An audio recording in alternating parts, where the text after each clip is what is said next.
Tanawa. Pataka ra mong dasmag.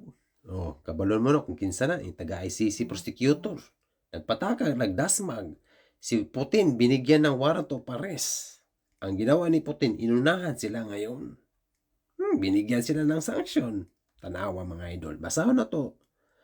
Moscow court, siyempre may sarili silang korte doon, has issued an absential verdict. Ibig sabihin, absential, kahit wala yung prosecutor sa Moscow, itong mga judges, itong mga ano dyan, sino pa dyan mga staff, pwede sila mabigyan ng hatol against the chief prosecutor and 8 judges of the International Criminal Court over their indictment of Russian President Vladimir Putin for alleged war on crimes in Ukraine.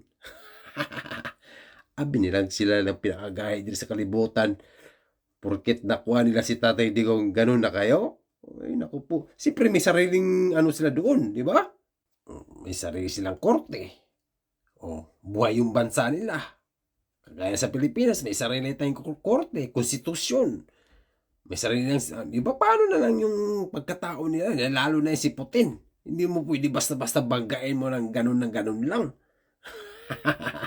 Kaya ginawa ni Trump sa kanila noon, ay, ang ICC, mahilig makialam kayo ha. Binigyan kagad ni Trump ng sanction sila, di ba? Pati yung mga bangko nila, yung mga ano nila, na hold. Pataka, ras nagdasmag. Abi nilang silang pinakakusgan diri sa kalibutan. Yung mga judge, ramiray sila.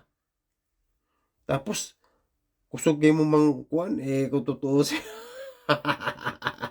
Kung totoosin sa side ni Tatay Digong, wala nga kayong, di ba? Putol na nga yung connection natin din sa kanila. Tapos wala kayong due process dito.